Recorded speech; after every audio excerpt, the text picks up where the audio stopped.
আমরা খুব আনন্দের সাথে আপনাদেরকে জানাতে চাই যে আমাদের both countries now mutually agree to open this শ্রমবাজার immediately. Maybe একটা কোশ্চেন শুধু একটা সেটা হলো যে আমাদের একটু জাস্ট একটা আমার মনে হয় আমাদের একটা কোশ্চেন শুধু হলো যে আমি বলি ক্রাইটেরিয়াটা কি হবে, যে অভিবাসন ব্যয়টা কি হবে, শুধু এতটুকু এতটুকু শুধু। যে নিউ প্রসেসগুলো রয়েছে এগুলো নিয়ে কিছু কাজ চলমান রয়েছে, যার কারণে আমরা একটা মাস সময় পেয়েছি।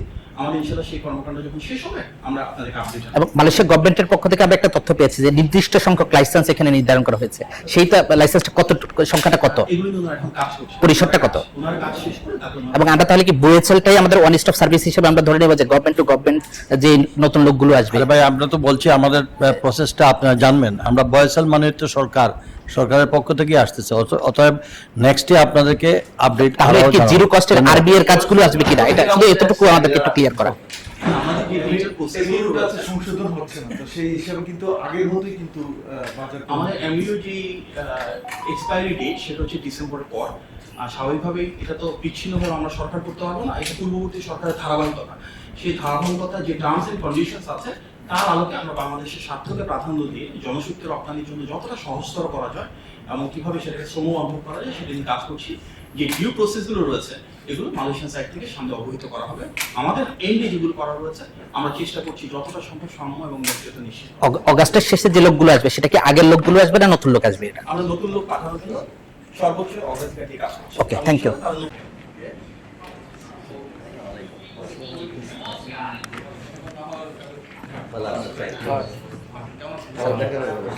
আরে ভাই,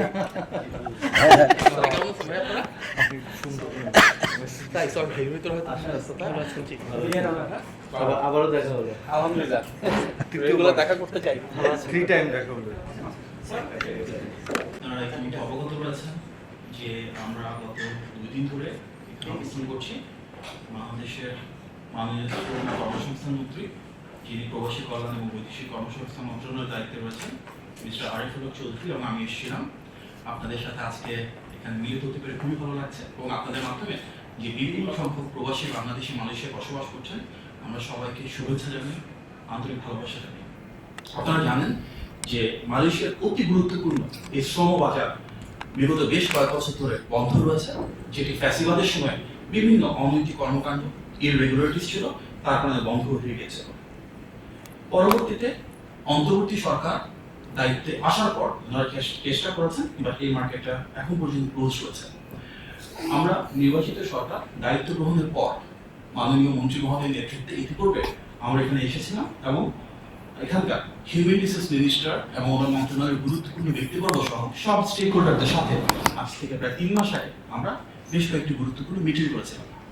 সেই ধারাবাহিকতা যথেষ্ট প্রোগ্রেসকে ধারণ করে আমরা আবারও এখানে এসেছি এবং গত 2 দিনে আমরা মালয়েশিয়ার human resource minister mister Ramakrishnan, ওনাদের মিনিস্ট্রির secretary general, assistant secretary general এবং অল কনসার্ন অথরিটিসের সাথে বেশ কয়েকবার মিলিত হয়েছি, কথাবার্তা বলেছি এবং আমাদের আলোচনার মূল ভিত্তি ছিল সবার আগে বাংলাদেশ, অর্থাৎ বাংলাদেশের স্বার্থটা।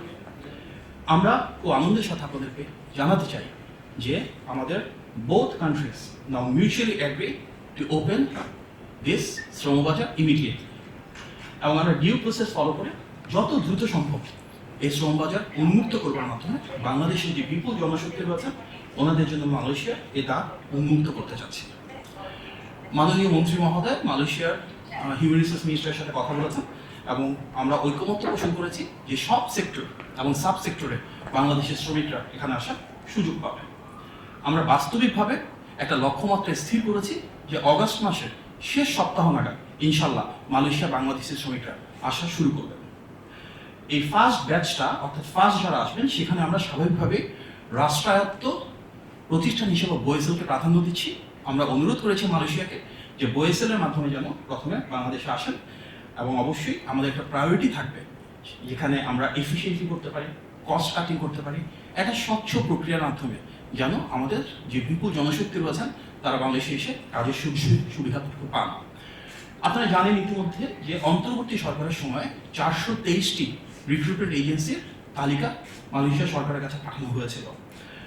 আমাদের 2 দেশের যে এমওইউ রয়েছে বর্তমানে সচল, যেটা এই বছরের ডিসেম্বর পর্যন্ত থাকবে, সেটি অনুযায়ী বাংলাদেশ থেকে প্রেরিত সেই তালিকাতে মালয়েশিয়া তাদের নিজেদের বিভিন্ন যাচাই বাছাই এবং কাঠামোর উপর ভিত্তি করে রিক্রুটমেন্ট এজেন্সির সংখ্যাটা ফাইনাল করে। সেই ধারাবাহিকতা আমরা তাদেরকে অনুরোধ জানিয়েছি যে বাংলাদেশ থেকে যেহেতু সবচেয়ে বড় সংখ্যার মানুষ এখানে কাজ করতে আসেন, যেন এটি বিবেচনা করে সবচেয়ে বেশি সংখ্যক রিক্রুটমেন্ট এজেন্সিকে অ্যাকোমোডেট করা হয়। ইতিমধ্যে আপনারা জানেন যে বাংলাদেশের প্রবাসী কল্যাণ এবং বৈদেশিক কর্মসংস্থান মন্ত্রণালয় থেকে পূর্ববর্তী সময়ে ফ্যাসিবাদের সাথে যারা জড়িত ছিল, যারা বিভিন্ন ধরনের দুর্নীতি এবং অনৈতিক কর্মকাণ্ডের সাথে জড়িত ছিল, তাদের লাইসেন্সকে প্রত্যাহার করা হয়েছে। সুতরাং আমরা আমাদের একটা বার্তা পৌঁছে দিয়েছি মালয়েশিয়া সরকারের সাথে যে যারা ফ্যাসিবাদী কর্মকাণ্ডের সাথে জড়িত, যারা অনৈতিক কর্মকাণ্ড করেছিল, যারা সিন্ডিকেট অংশ হিসেবে দুর্নীতিতে ছিল, তাদের কেউ এই নতুন যে তালিকা হবে সেখানে থাকবেন না, এবং মালয়েশিয়ান অথরিটি সেটি সামনের দিনগুলোতে অত্যন্ত স্বল্প সময়ের ভিতর কনফার্ম করবেন। আমাদের মূল উদ্দেশ্য যত দ্রুত সম্ভব বাংলাদেশ থেকে নিয়মতান্ত্রিক জটিলতা কমিয়ে এফিসিয়েন্টলি একটা স্বচ্ছ প্রক্রিয়ার মাধ্যমে অভিবাসন ব্যয় কমিয়ে বাংলাদেশ থেকে মালয়েশিয়া জনশক্তি রপ্তানিটাকে শুরু করা।